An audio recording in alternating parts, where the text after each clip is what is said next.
Olá, pessoal. Nestes dias, existem pessoas de todas as faixas de idade, desde criança até o idoso, o indivíduo na terceira idade, se pergunta em todos os lugares do mundo como iniciar o treinamento na musculação. E por que eu digo que isso hoje permeia todas as faixas etárias? Porque simplesmente essa atividade obteve uma importância muito grande e uma conscientização ao redor de todo o mundo, mostrando os benefícios da musculação para todas as faixas etárias. Ou seja, é muita gente desejando saber como e por onde iniciar o seu treinamento. Vamos lá então.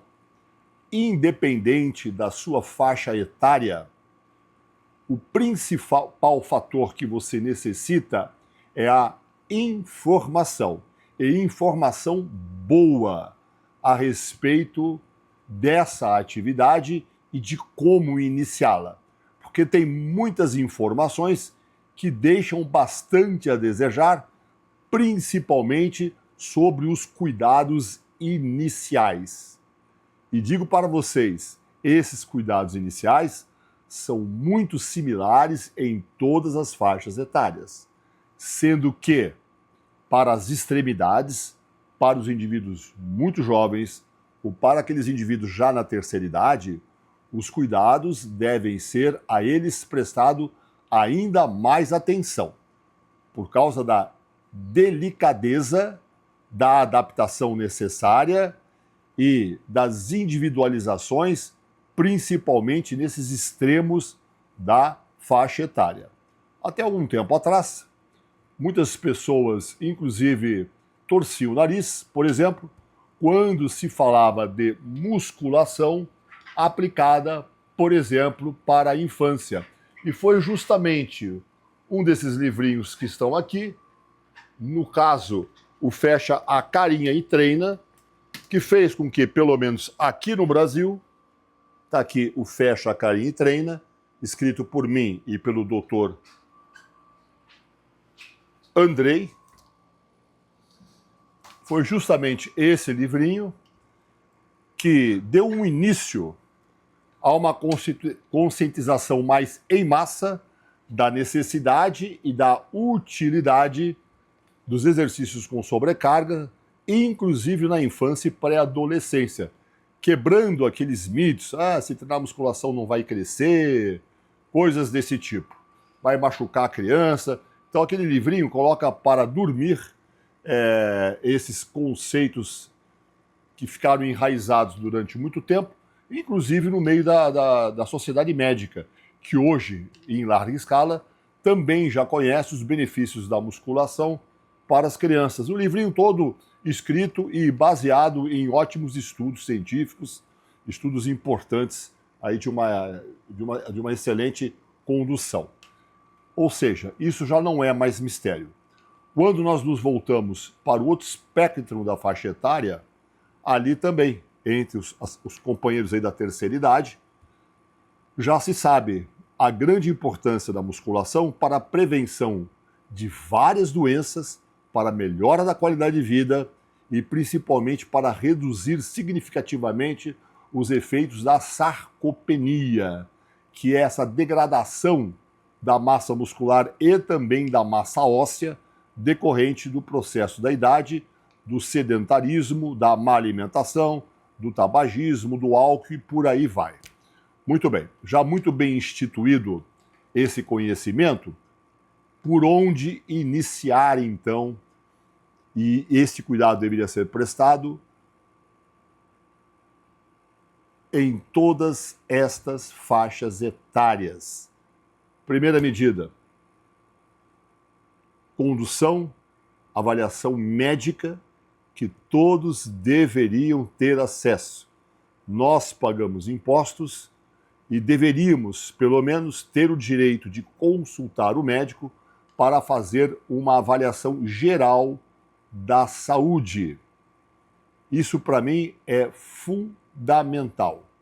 Um acompanhamento médico regular. Se você não tem um seguro-saúde, se você não paga um seguro-saúde privado, então, pelo menos, você deveria ter acesso a consultar o médico através do sistema de saúde, para checar, para averiguar as condições gerais da sua saúde. Eu, particularmente, quando recebia pessoas de mais idade para iniciar um programa de treinamento, normalmente acima dos 35 anos, eu recomendava que essas pessoas procurassem também um cardiologista e que fizesse um eletrocardiograma, uma ecografia e a devida orientação deste médico antes de iniciar a atividade, ok? Nesses dias de inflamação e de muitas doenças, eu venho recomendando já a partir dos 30 anos de idade.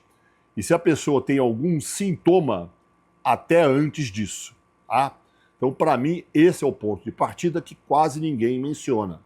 Vai dificultar o início das atividades físicas. Não adianta muito, né? Você iniciar de qualquer forma e depois sofrer um mal súbito. Então, este é o ponto de partida. Passando para o trabalho específico, orientado pelo professor de educação física, o que este deveria fazer era uma avaliação física, tá? Avaliação física. E essa avaliação física, ela não é apenas uma avaliação física da sua composição corporal. Esse é um dado importante? Sim, também é um dado importante. Mas tem outros dados que, para a prática da atividade física, são muito mais importantes do que a aparência do seu corpo e a sua composição corporal. Por exemplo, avaliação postural. Tem uma escoliose, tem uma hiperlordose, tem dores articulares. Então, uma avaliação postural, para que você consiga prescrever o exercício com mais segurança.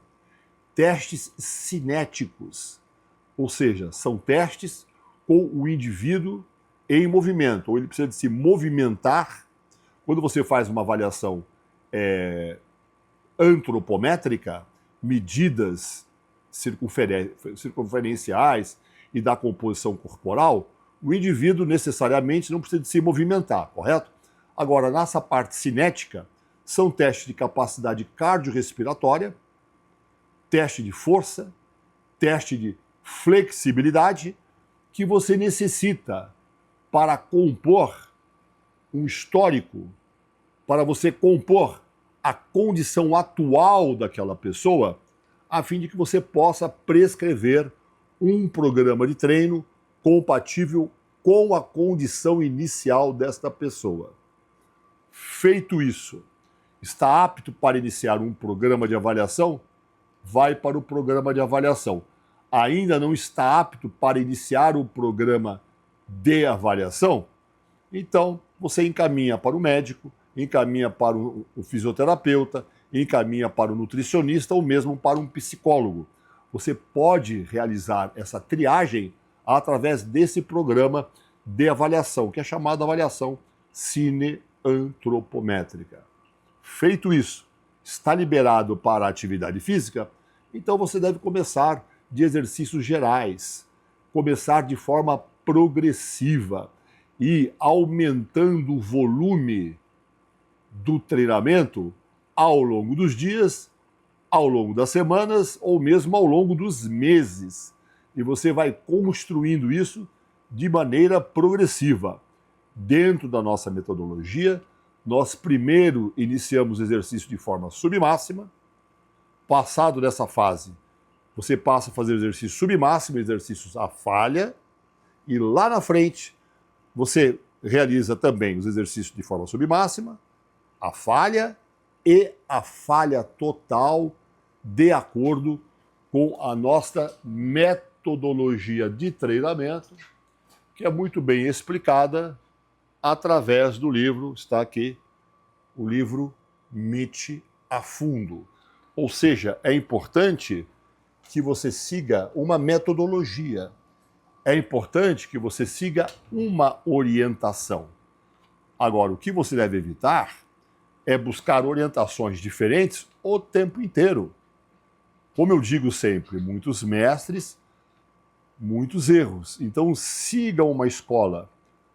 Um professor habilitado, ele deverá ter um caminho a seguir e uma progressividade, porque tem muitas pessoas aí que começam a treinar, no dia seguinte não conseguem nem levantar o braço para lavar o cabelo. Ou seja, não houve uma adaptação. E muitas vezes essa adaptação ela não é levada a termo porque a avaliação inicial que eu falei para vocês não foi feita. Você tem que fazer a avaliação e saber interpretá-la também. Ou seja, você vai começando com exercícios básicos. E quais são esses exercícios básicos? Vou dizer algum para vocês. Agachamento, supino, levantamento terra, exercícios utilizando o peso do próprio corpo, flexões na barra, sempre de maneira progressiva. Mas agachamento não é um exercício avançado? Não, meu amigo. Se você não agacha mais, é porque você perdeu uma habilidade que você desenvolveu desde a sua infância, desde que começou a caminhar sobre o planeta. Então, o que nós devemos fazer é recuperar o movimento. É o caso do Edgardo, que treina comigo já há alguns anos, que é paciente renal, transplantou, e um ano depois do transplante ele foi liberado para começar a treinar. Ele mal conseguia levantar de uma cadeira sozinho. Hoje ele agacha a fundo com 60 quilos. Mas como que nós chegamos a isso? Com a progressividade. Começou sentando, levantando numa cadeira, depois utilizei um step menor, um step cada vez mais menor, depois começou utilizando um bastão para agachar, e finalmente começou a utilizar a barra, e a esta barra foi progressivamente adicionado anilhas, ou seja, esta é a progressividade das coisas. Nós não devemos e não podemos passar o carro na frente dos bois, querer dar um passo muito amplo, porque senão você não vai obedecer ao processo da adaptação ou no caso da readaptação, porque na infância todos nós agachávamos. Você vai recuperando a capacidade, a mobilidade, a flexibilidade e passa a realizar os movimentos cada vez de forma mais efetiva, com mais amplitude, com mais carga, melhorando a sua mobilidade, a sua flexibilidade e a força dos seus músculos, tá? Isso é importante, você seguir uma estratégia onde a progressividade seja algo a ser observado com muito cuidado, porque principalmente os muito jovens querem tudo muito rápido, querem tudo para ontem. Então é hora de conter as emoções, respirar e respeitar o processo natural de adaptação às cargas. Aí sim, você vai se disciplinando, você vai progressivamente adquirindo mais gosto pela atividade física, principalmente quando você observa no seu dia a dia a melhora do seu rendimento em tarefas básicas na sua casa e também ao espelho, quando você se olha no espelho e se enxerga uma pessoa com mais massa muscular e menos gordura corporal. É lógico, nunca devemos nos esquecer de levar a nossa alimentação bem balanceada, sempre em paralelo com as atividades físicas, evitando muito carboidrato, evitando açúcares, evitando ultraprocessados e ingerindo uma quantidade adequada de proteína. Para isso, seria interessantíssimo que você consultasse um dos ótimos nutricionistas esportivos que nós temos no Brasil. Muito obrigado a todos, até a próxima.